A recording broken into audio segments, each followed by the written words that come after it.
Amen. It's good to see you guys. What a great worship service so far with baptisms and great worship. Glad that you're here. I hope that the Spirit continues to speak to you here in these moments. We've been in the first part of 2 Timothy for several weeks, looking at an individual word each week that could help us fan the flame, to keep that fire and passion for Jesus Christ alive and burning. We've looked at the word remember, so we can keep that flame burning as we remember what all God's done for us and given to us. We've looked at the word guard and the importance of guarding our hearts and our minds against spiritual attack. Last week we looked at the word legacy and the importance of passing that spiritual baton to the next generation, being disciplers.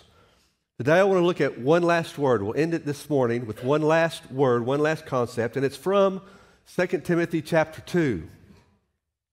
Before we get into the passage, though, I want to draw your attention here to this table. On the table I have 3 place settings. One place setting is just paper plate, plastic cup, little plasticware. The second place setting is just kind of common everyday dishes. This third, though, is some nice china and some really nice silverware. Now, it would be appropriate to use any or all of these at any given time, right? Let's say you're going to order in pizza and you're going to sit on your recliner and just watch TV while you eat. You might just grab a paper plate and a plastic cup and just get after it, right?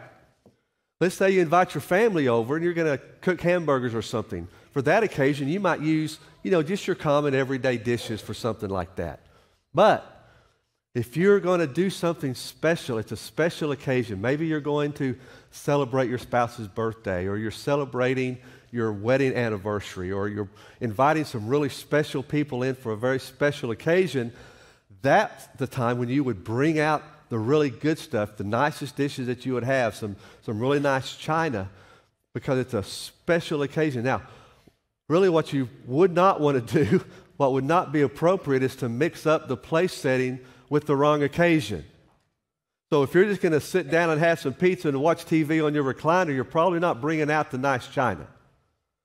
But if you're going to celebrate your wedding anniversary, you better not bring out the paper plates. The celebration might be very quick and short-lived. So you want to use the appropriate dishes for the appropriate occasion. Keep that in mind this morning. Now let's look at the passage in 2 Timothy chapter 2, beginning in verse 20. In a large house there are articles not only of gold and silver, but also of wood and clay. Some are for noble purposes and some for ignoble. If a man cleanses himself from the latter, he will be an instrument for noble purposes, made holy, useful to the master, and prepared to do any good work. The word for today is useful. Useful. More specifically, being useful to the master. Now, Paul gives us here in verse 20 kind of a word picture, if you will. He said there's a large house. This might be the image of a palace. It might be where a king would live. At the very least, it would be a large mansion where somebody of great renown, great wealth, great means would live in. And in this large house, there are articles. Now, broadly, that just means possessions or objects. But very specifically, it means, and was used, that Greek word was used in the context in that day of dishes. Because in this large house, there's all kinds of dishes. And some of these dishes are made of gold and silver. Some of these dishes are made of wood and clay. Some of these dishes are to be used for noble purposes. That just means to be used for special occasions and for special people. Others are for ignoble purposes. Now that could mean just common use, all the way to shameful uses, disgraceful uses, and anything in between. So obviously, the dishes that are made of gold and silver were to be used for these special occasions and special people, but then just this commonware could just be used for whatever. So it's important that you use the appropriate place setting for the appropriate occasion. Just like we said, you would not use paper plates to celebrate your wedding anniversary. This is painting a picture that if the king were going to throw this great banquet and invite all of his noblemen and all of the wealthy and influential people in his kingdom, he's not going to throw down the paper plates. He's going to bring out these dishes made of fine gold, fine silver, because why? That's the purpose of those dishes. It's designed to be used for those special occasions. Now we get to verse 21, and verse 21 is the spiritual application. There's a transition. And verse 21 applies spiritually this word picture given in verse 20.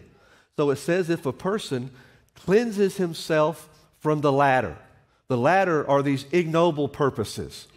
So if a person would cleanse themselves from these ignoble purposes, the word cleanse, it simply means to clean out, to get rid of.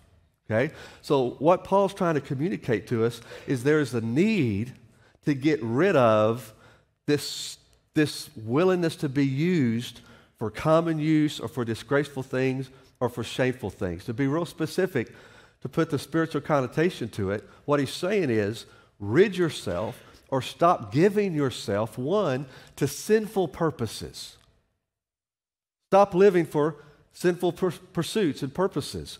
Resist giving into your flesh. Romans 1 describes a life that is bent on sinful pursuits, a life that resists listening to God and heeding God and pursuing holiness. And it says the person that gives into these shameful lusts, that they become darkened in their hearts. They succumb to shameful lust. They begin to be filled with all kinds of evil things. So he's saying, don't be like that. Get rid of this desire to pursue sinful purposes. Secondly, he says, get rid of that desire to pursue selfish purposes. Now, some of these purposes, they may not be disgraceful or shameful. They're just based on self. They put ourself at the forefront. So he's saying, don't chase after your own dreams. Don't make your life about chasing your dreams and chasing worldly riches and worldly acclaim. Don't make life all about you and what you want. If you will rid yourself of these things, God's going to do something. So what he's really trying to tell us is don't live for selfish or sinful pursuits. Sinful pursuits, sinful purposes are hedonistic. Selfish purposes is narcissistic. So don't do either one of those things. Rather, commit yourself to allowing God to use you. He goes on in verse 21. He says, if you will do that, if you'll get rid of those desires to chase sin and self, what does it say? You will be an instrument for noble purposes. You'll be used for special occasions, special people. That word instruments there is the exact same Greek word as the word articles in verse 20. It just means dishes. If you'll get rid of this desire to be used for disgraceful or shameful or just regular stuff, you will be dishes that will be ready and available to be used for a very special purpose, for a very special person, for noble purposes. It goes on to say, if you will do that, it ends it by saying, if you'll do all that, you'll be made holy and useful, and you'll be prepared for every good work.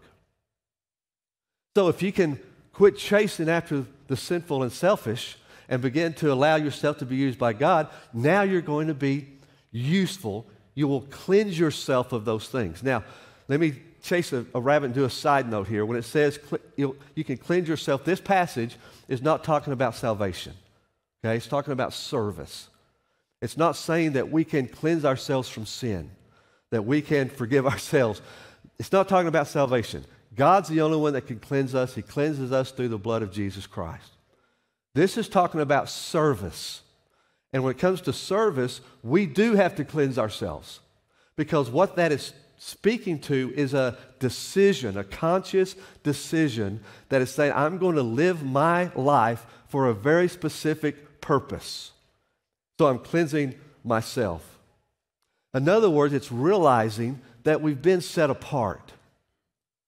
Now, with this china, really, you're not going to use this stuff really for anything other than special occasions with special people. You keep it set apart. You don't use it just for everyday common stuff. The spiritual connotation is the same, is that we've been set apart in Jesus Christ. And we're not designed to be used and chased after just every common, disgraceful, shameful thing. We've been set apart for exclusive use for Jesus Christ alone. The picture that he's trying to paint here is that if we will make that decision, then we will become instruments for a noble cause, for a noble person. As a believer, you are designed and separated and called and gifted to be used by God alone, for God alone, and for no other purpose. So with that backdrop, let me leave you this morning with three dynamics of what's involved in us being useful. We're talking about being useful to the Master. Okay, how do we do that? What does it mean to cleanse ourselves from these ignoble purposes? How can we walk in what it says, this holiness and this preparedness and this usefulness? How can we be useful to the Master? There's three dynamics that we have to incorporate in our life. Here's the first one. A life that's useful to the Master is a life that focuses on Jesus Christ. It's a life that's focused on Jesus Christ himself. Look at verse 22. It says, flee the evil desires of youth and pursue righteousness, faith, love, peace, along with those who call on the Lord out of a pure heart. It says, flee evil desires and pursue righteousness. In other words, run from sin and run to Christ. Chase after Jesus. Don't chase after all this sinful and selfish stuff. Take your focus off these sinful and or selfish pursuits and put all your focus on Jesus Christ. Hebrews 12:2 says it this way. Keep your eyes, my words, firmly fixed on Jesus Christ, the author and the finisher of our faith. I don't know if you've been keeping up with any March Madness, if you're watching any of the basketball stuff or not. I've only watched just a few minutes of a few games, but it's been interesting when the player is shooting free throws, it seems like every time the announcers have to say, this is his field goal percentage, his free throw percentage. This guy shoots 60% from the free throw line, or this guy shoots 90% from the free throw line. Well, what's interesting to me is how important the free throws are, and when you're shooting the free throws, you're to be focused on one thing. That's the goal. That's your shot and the goal. When you're shooting the free throws, the rest of the game is kind of stopped. It's all eyes on the free throw shooter. And so if you're not focused on the goal, bad things happen because you've got all these opponent fans on the side. They're screaming and they're yelling. They're trying to get your attention. They're trying to get your focus off of your shot. Oftentimes you have people behind the basket and they're waving and they're screaming. They're trying to get you to focus on them. It's easy to begin to think about the situation. If I miss these free throws, we lose the game. There's only 5 seconds left in the game, whatever. The deal is if you start focusing on anything else, any of that other stuff, your chances of making that free throw become less and less and less. If you want to be successful in shooting the free throws, you've got to focus on that one goal right there. The same is true in golf. If you're going to hit a ball over to the green and there's water in front of you, what you don't want to be focusing on is the water. You want to be focusing on the green. You don't want to say, hey, don't hit it in the water. You want to be saying, hey, hit it on the green. You don't want to be picturing in your mind this dust shot where the ball just dribbles into the water. You want to be picturing in your mind this beautiful shot that lands 5 feet from the hole. It's all about what you're focusing on. What he's saying here and what we're saying here on this first dynamic is keep your focus on Jesus Christ. Don't let the focus of your life be any of these other peripheral things that can take your heart and your mind and your spirit. Stay focused on Jesus. Now, verse 4 tells us the same thing, just a different word picture. Says it a different way. Verse 4 says, no one serving as a soldier gets involved in civilian affairs. He wants to please his commanding officer. That phrase gets involved means gets entangled in. A soldier doesn't get entangled in civilian affairs. I don't know if you have this problem, but it happens to me every year. Doesn't matter how I fold my Christmas lights when I'm putting them up, when I bring them out the next year, they're all tangled up. Periodically, Denise comes and she'll give me a necklace and it's all tangled. The chain's been tangled up, it's all knotted up. Well, the idea with this is Christmas lights, if they're tangled up, you can't use them for what they're created to be. With this necklace, you can't wear the necklace the way it's supposed to be worn because it's tangled up. A soldier can't do what they've been either drafted to do or signed up to do, where they get mixed up and tangled up in civilian affairs. Likewise, as a believer, we can't do what God's called us to do if we get tangled up in all of this other stuff, selfish stuff, disgraceful stuff. It may, verse 23, just foolish stuff, just peripheral issues, all this other stuff, and we lose the focus of our life, which is to be Jesus Christ. Now, another side note. Being focused on Jesus does not mean you just quit tending to all other life issues and life matters. We all are involved in a lot of important things in life. You may have a spouse, and so there's responsibilities there in how you relate to your spouse. You may have children. There's responsibilities to be sure you're raising your children, taking care of your children, teaching your children, getting them where they need to be. You may have a job, and so you've got to do well at your job. You've got to do what you need to do at your job. Take care of your job. You may have a house that you have to take care of, cars, etc. We have all these issues in life that we have to deal with. So staying focused on Jesus Christ does not mean I'm just going to forget about all that stuff, go into a monastery and just read and pray 24/7. That's not what that means. We have to tend to life. Being focused on Jesus Christ means that even in the midst of taking care of a lot of important matters, I'm not going to lose sight of the most important matter, which is to be sure I'm allowing Jesus Christ to use me every day. See, it's very easy for us as a Christian to compartmentalize our life. And we can say, okay, God, I'm going to give you 2 hours on Sunday morning. I might give you an hour over here for a life group. I might give you a little bit of time over here, but the rest of the week's mine. And I'm going to do whatever I want to do and live it any way I want to. And when it's time to come give you some more attention, I'll come give you some more attention. That's not the Christian life. We're designed to give all of our attention 100% with Jesus Christ. So focusing on Jesus in the midst of life simply means in the midst of all these important matters, I'm still focused on the most important matter, and I'm still going to be in a place where if God wants to use me, I'm ready. I still have the mindset, I still have the heart, I still have the desire that I want to glorify Jesus in everything that I do. And if I'm just sitting in my office, sitting at my desk, taking care of a menial task, that's okay, because I still know I belong. That's what focusing on Christ means, that we keep Him the main focus of our heart and life. You want to be useful to the Master, stay focused on Jesus Christ. Here's the second one. A life that's useful to the Master is a life that anchors in the grace of Jesus Christ. It stays anchored in grace. Look at verse 1. Be strong in the grace that is in Jesus Christ. That simply means just keep on being strengthened in the grace of Jesus Christ. When you really think about it, without grace, we have nothing. We have nothing apart from grace. Everything that we have, everything that God has given us, everything that God has done for us is grace. It's all about grace. So He's saying, stay strengthened, stay anchored, stay rooted in this reality and this concept of grace. 1 Timothy 1:9 says its grace was given to us in Christ Jesus, even before the beginning of time. So staying anchored in grace means I'm going to stay anchored in the promise of grace. God's promised grace. I'm going to stay anchored in the presence of grace. I'm going to stay anchored in the person of grace. I'm going to stay anchored in the patience of grace.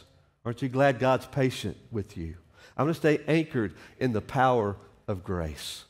It's a realization that apart from grace, I have nothing. So regardless of what's going on in my life, I'm going to be sure I'm anchored and rooted and stuck down deep in grace. So what that means is, when you become afraid, be anchored in grace. When you feel weak, stay anchored in grace. When you've sinned, claim grace. When you stumble, speak grace. When you've been ashamed to testify, claim grace. When you were unkind to others, stand in grace. When you are chasing after evil desires, remember grace. When the enemy brings to mind your past, you stay anchored in grace. When you feel unworthy to be used by God, you claim grace. When your enemy is accusing you, you stand in grace. When you feel unequipped to even be used by God, You stay anchored in grace. It's all about grace. That's why he says, be strong in grace, because it's only by grace that we can be used by God in the first place. So never lose sight of grace and what it does. Here's the third. A life useful to the Master is a life that surrenders to Jesus Christ. Look in verse 15. It says, do your best to present yourself to God as one approved. Do your best to present yourself to God. That word present simply means to make an offering, to put at one's disposal, or to stand before. So when it says present yourself, what he's saying is make yourself an offering to God. Put yourself at God's disposal. Stand before God and simply say, here I am, I'm yours, send me where you will, do with me what you will. It's a person that just simply says, I'm surrendered to Jesus Christ. It means that you're willing and available to be used by God in any way. It's as if you've already said yes, and you don't even know what God's asking yet. Whatever he's going to ask, you're going to say yes. To be surrendered to Jesus Christ means that there's no task that he's going to ask you to do too menial. There's no request that is beneath you. You're willing to do those things that nobody knows about and gives you no acclaim and no notoriety. But on the other side, it also means that there's no task too great or too big.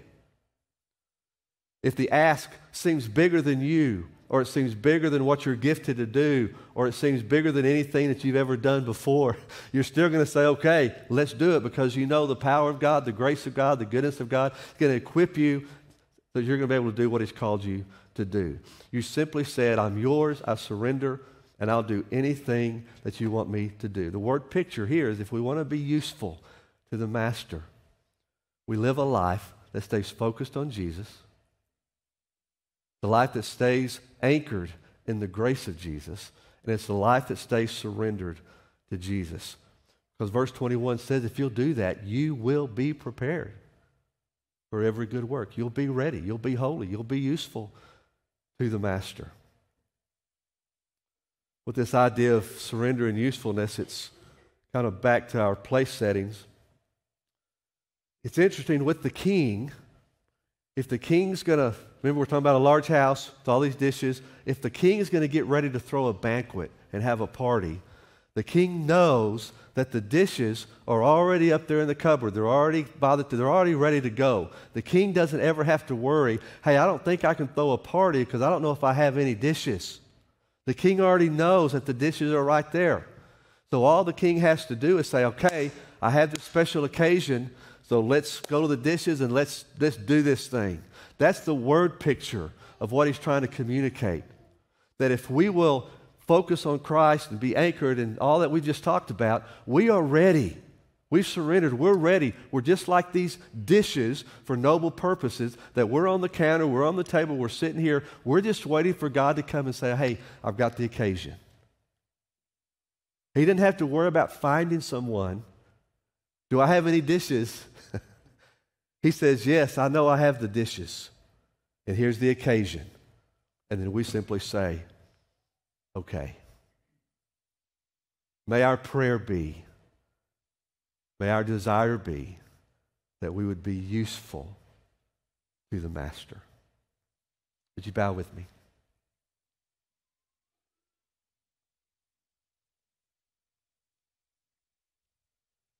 I want you just to meditate on that for just a few moments, kind of in the stillness. Don't start grabbing anything yet, but in a moment we're going to observe the Lord's Supper together. But in preparation for that, I want you to be thinking through what we've kind of discussed, specifically the part about grace. Being anchored in the grace of Jesus Christ. That starts when you give your life to Jesus Christ in salvation, and He anchors you in grace. But it's still a daily decision that says, I'm going to live in this concept of grace. And the big picture of grace is all about Christ on the cross. It's because of grace that he gave his life for us. He didn't have to. We weren't worthy of it. We didn't earn it. It's by the grace of God that he said, because of who I am, because of my love for you, out of my grace, I'm going to die on the cross for you. That's what we're celebrating this morning. That's what we're spending our attention toward this morning. As we partake of the elements, is just to thank him for that grace. So for just a few moments here, I'm just going to be quiet and let you pray. Just you and the Father, as if it's just you and the Father in this place this morning. Just take a moment, allow the Spirit to speak to you. You talk to the Lord about whatever's on your heart that will prepare your heart for communion here in just a moment, with this great emphasis of grace. And in just a moment, I'll come and we'll partake together.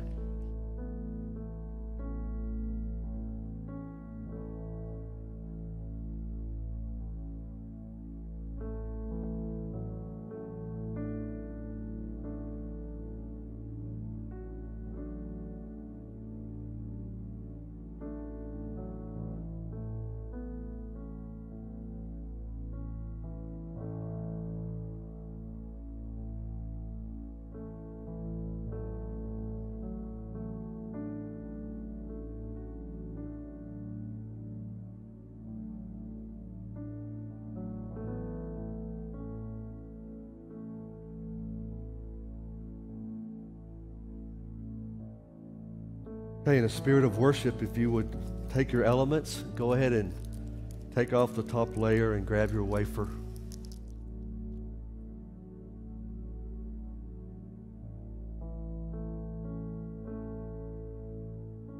It says that Jesus took the bread and said, "This is my body broken for you, so take and do this in remembrance of me."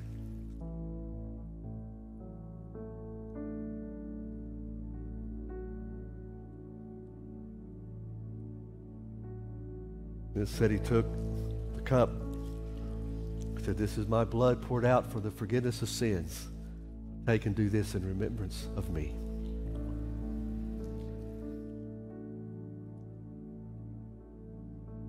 Jesus, we thank you for grace. We thank you for the cross. We thank you for your sacrifice. We thank you for your blood spilled for our forgiveness. So, Father, in these moments, we celebrate that. We worship that. We sing about that. Just thank you for the blood. Thank you for the cross.